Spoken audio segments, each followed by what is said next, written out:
அல்லாஹ் ரப்புல் ஆலமீன் படைத்த இந்த உலக வாழ்க்கை முழுவதும் சோதனைகளால் சூழப்பட்டதுதான். அல்லாஹ் ரப்புல் ஆலமீன் இந்த உலக வாழ்வில் வாழும் மனிதர்களை அல்லாஹ் நன்மைகளை கொண்டும் சோதிப்பான், தீமைகளை கொண்டும் அல்லாஹ் சோதிப்பான். இந்த உலக வாழ்வில் அல்லாஹ் ஒருவருக்கு சுகத்தை கொடுத்தால் அதுவும் ஒரு சோதனைதான்.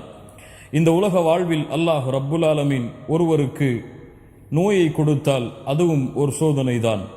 இந்த உலக வாழ்வில் அல்லாஹ் ஒருவருக்கு செல்வத்தை கொடுத்தால், ஒருவரை ஏழையாக்கினால், இருவரையும் அல்லாஹ் ரப்புல் ஆலமீன் அவர்களின் வழிகளில் அல்லாஹ் சோதிக்கிறான். கண்ணியத்துக்குரியவர்களே, அல்லாஹ் ரப்புல் ஆலமீன் அதைத்தான் அவனுடைய புத்தகம் அல் குர்ஆனிலே கூறுகிறான். قال تعالى الذي خلق الموت والحياة ليبلوكم أيكم أحسن عملا. அல்லாஹ் ரப்புல் ஆலமீன் கூறுகிறான், அல்லாஹ் ரப்புல் ஆலமீன் இந்த உலக வாழ்வில் மரணத்தையும் வாழ்வையும் அல்லாஹ் ஏற்படுத்தியது உங்களில் யார் நல்ல செயல்கள் செய்கிறார்கள் என்று கண்காணிப்பதற்காகத்தான்.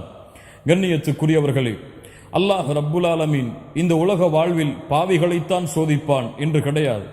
அல்லாஹ் ரப்புல் ஆலமீன் இந்த உலக வாழ்வில் அவனை மறுப்பவர்களைத்தான் அல்லாஹ் சோதிப்பான் என்று கிடையாது. அப்படி பாவிகளையும் அல்லாஹுவை மறுப்பவர்களையும் தான் அல்லாஹ் சோதிப்பான் என்றால், அல்லாஹுடைய தூதர் முஹம்மது ரசூலுல்லாஹ் ஸல்லல்லாஹு அலைஹி வஸல்லம் இந்த உலகத்தில் அதிகமாக சோதிக்கப்பட்டது நபிமார்கள் தான் என்று சொன்னார்களே, அதற்கு என்ன அர்த்தம்? கண்ணியத்துக்குரியவர்களே, அல்லாஹுடைய தூதர் முஹம்மது ரசூலுல்லாஹ் ஸல்லல்லாஹு அலைஹி வஸல்லம் இந்த சோதனைகளை எமக்கு விளக்குவதற்காக 3 மனிதர்களுடைய வாழ்வில் நடந்த நிகழ்வை எமக்கு எடுத்துச் சொன்னார்கள். அல்லாஹுடைய தூதர் ஸல்லல்லாஹு அலைஹி வஸல்லம் அந்த 3 மனிதர்கள் யார் என்று சொன்னார்கள். ஒருவர் அபுரஸ், தொழுநோயாளி, இன்னொருவர் அக்ரா, தலையில் முடி இல்லாதவர், இன்னொருவர் அஅமா, பார்வை இல்லாதவர். இந்த மூவரையும் அல்லாஹ் ரப்புல் ஆலமீன் அவர்களின் வழிகளில் சோதித்தான். இந்த மூவரும் அந்த சோதனையில் வெற்றி கண்டார்களா, தோல்வி கண்டார்களா என்று அல்லாஹுடைய தூதருடைய இந்த ஹதீஸில் இருந்து அறிந்து கொள்வோம்.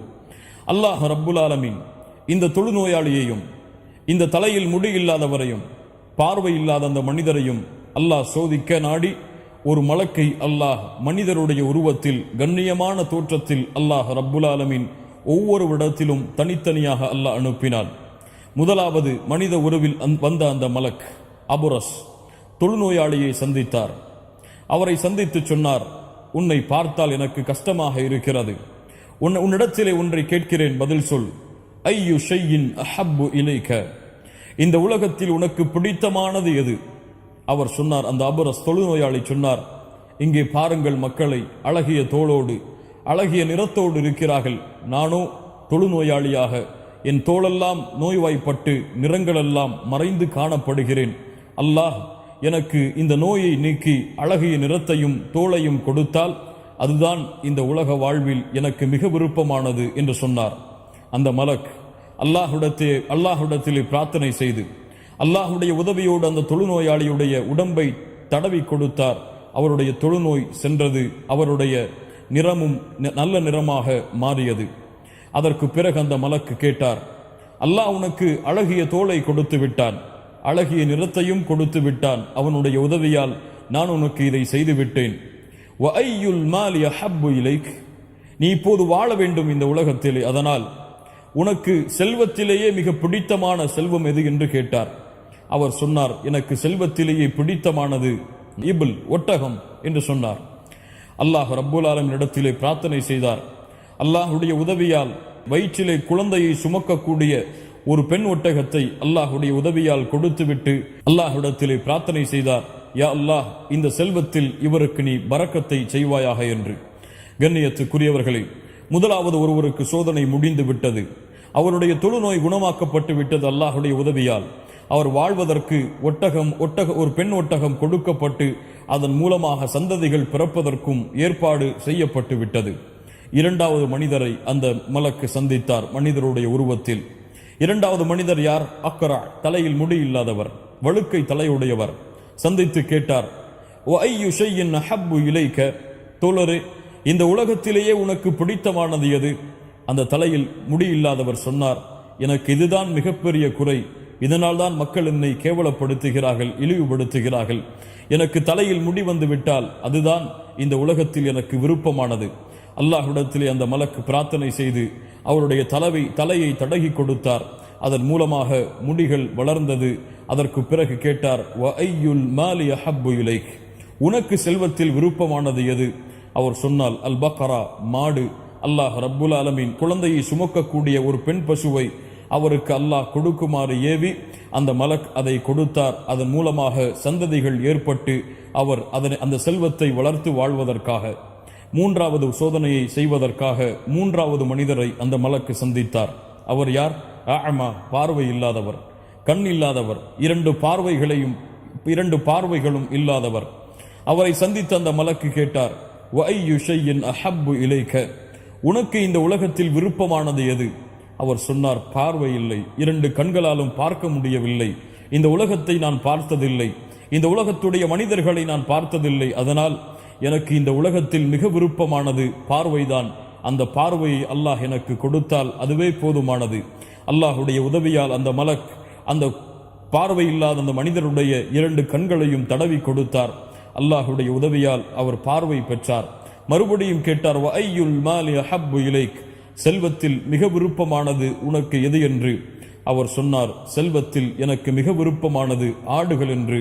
அல்லாஹுடைய உதவியால் ஒரு பெண்ணாட்டை, வயிற்றிலே குழந்தையை சுமக்கக்கூடிய ஒரு பெண்ணாட்டை அந்த பார்வை இல்லாமல் பார்வை கிடைத்த அந்த மனிதருக்கு கொடுத்துவிட்டு அந்த மலக் அல்லாஹ்விடத்திலே பிரார்த்தனை செய்தார், யா அல்லாஹ், இவருக்கு இந்த செல்வத்திலே பரக்கத்தை ஏற்படுத்துவாயாக என்று.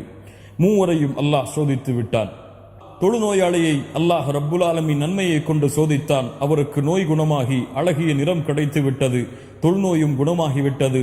அதோடு சேர்த்து ஒட்டக மந்தைகளும் அவருக்கு அமைந்து விட்டது. இரண்டாவது மனிதர் தலையில் ஒழுக்கை தலையுடையவர், அவருக்கு முடி வளர்ந்து விட்டது. அல்லாஹுடைய உதவியால் அவருக்கு மாடுகளுடைய மந்தைகளும் கிடைத்து விட்டது. மூன்றாவது மனிதர் பார்வை இல்லாதவர், பார்வையும் கிடைத்து விட்டது. அதோடு சேர்த்து ஆடுகளுடைய மந்தையும் அவருக்கு கிடைத்து விட்டது. அல்லாஹ் ரப்புல் ஆலமீன் மலக்குடைய உதவியால் இதை அல்லாஹ் ரப்புல் ஆலமீன் நிறைவேற்றி விட்டான். கண்ணியத்துக்குரியவர்களே, இந்த மூவருக்கும் இந்த செல்வங்களும் இந்த நோய்களும் குணமாக்கப்பட்டது ஏன்? அல்லாஹ் ரப்புல் ஆலமீன் இந்த மூவரையும் இதற்கு பிறகு எப்படி சோதித்து இவர்கள் சோதனையில் வெற்றி கண்டார்களா தோல்வி கண்டார்களா என்பதை அல்லாஹ் ரப்புல் ஆலமீன் முடிவெடுத்தான். அல்லாஹுடைய சோதனையில் இந்த மூன்று பேருடைய நிலைமை என்ன? அல்லாஹ் மறுபடியும் ஒரு மலக்கை அனுப்புகிறான். அல்லாஹ் அக்பர். அந்த மலக் ஏழ்மையுடைய தோற்றத்தில் வருகிறார், மிஸ்கீனாக வருகிறார். முதலாவது மிஸ்கீனுடைய தோற்றத்தில் உள்ள அந்த மலக் முதலாவது குணமாக்கிய தொழுநோயாளியை சந்திக்கிறார். தொழுநோயாளியை பார்த்து சொல்லுகிறார், தொழுநோயாளி அல்ல அவர், அப்போது உடலெல்லாம் அழகு பெற்று இருக்கக்கூடிய மனிதர். அவரை பார்த்து கேட்டார், நான் ஒரு வழிப்போக்கன், வழியில் வரும் பொழுது என் செல்வங்களெல்லாம் அழிந்து விட்டது. நீ வைத்திருக்கக்கூடிய ஒட்டக மந்தையில் ஏதாவது ஒரு ஒட்டகத்தை கொடுத்தால் அதன் மூலமாக என் வாழ்வை நான் அமைத்துக் கொள்ளுவேன் என்று கேட்டார். அவர் சொன்னார், தொழுநோயாளியாக இருந்து அழகிய நிறமும் தோளும் கிடைத்த அந்த மனிதர் சொன்னார், ஹுகூகு கசீரா, அவரை ஏறெடுத்தும் பார்க்கவில்லை, வேலைகள் எனக்கு அதிகமாக இருக்கிறது, என்னை விட்டு நீ சென்று விடு என்று கூறிவிடுகிறார். அப்போது அவர் சொன்னார், அல்லாவிற்கு பிறகு உன்னைத்தான் நான் நாடி வந்திருக்கிறேன், அதனால் எனக்கு ஏதாவது ஒரு உதவி செய். அவர் மறுபடியும் புறக்கணித்தார். அப்போது அந்த மலக்கு சொன்னார், உன்னை நான் அறிந்திருக்கிறேன், நீ இந்த ஊரில் தொழுநோயாளியாகத்தானே இருந்தாய், உனக்கு செல்வங்கள் இல்லாமல் தானே இருந்தது, அல்லாஹ் தானே உனக்கு இந்த நோயை குணப்படுத்தி இந்த செல்வங்களை எல்லாம் அல்லாஹ் தானே கொடுத்தான். அந்த ஏழ்மையின் தோற்றத்தில் இருந்த அந்த மலக்கை பார்த்த அந்த மனிதர் சொன்னார், யார் சொன்னது அப்படி? யார் சொன்னது அப்படி? இந்த செல்வம் அல்லாஹ் எனக்கு கொடுத்ததா? இந்த செல்வம் திடீரென எனக்கு ஏற்படுத்தப்பட்டதா? அப்படி ஒருபோதும் அல்ல. இது வாழையடி வாழையாக பரம்பரையாக நாங்கள் சம்பாதித்த செல்வம் என்று அகம்பாவம் கொண்டார். அந்த மலக் அவருடைய சோதனையை முடித்துவிட்டு இரண்டாவது மனிதரை சந்தித்தார். இரண்டாவது மனிதர் யார்? தலையில் முடி இல்லாமல் முடி கிடைத்து அதோடு சேர்த்து மாட்டின் மந்தைகளும் கிடைத்தவர். அவரை சந்தித்தார். நான் வெகு தூரத்திலிருந்து வந்திருக்கிறேன், வரும் வழியில் என் செல்வங்களெல்லாம் தொலைந்து விட்டது, அல்லாவிற்கு பிறகு உன்னைத்தான் நாடி வந்திருக்கிறேன், உன்னுடைய மாட்டின் மந்தையிலிருந்து ஒரே ஒரு மாட்டை எனக்கு கொடு, அதன் மூலமாக என் வாழ்வை நான் தேடிக்கொள்கிறேன். ஹுகூகு கசீரா, அதே வார்த்தை, எனக்கு வேலை அதிகமாக இருக்கிறது, என்னை விட்டு சென்று விடு. அப்போது அவர் மறுபடியும் கேட்டார், மறுபடியும் அதே பதில். அப்போது அந்த மலக்கு சொன்னார், உன்னை அறிந்திருக்கிறேன். உன் தலையில் வழுக்கை தலையாகத்தானே இருந்தது.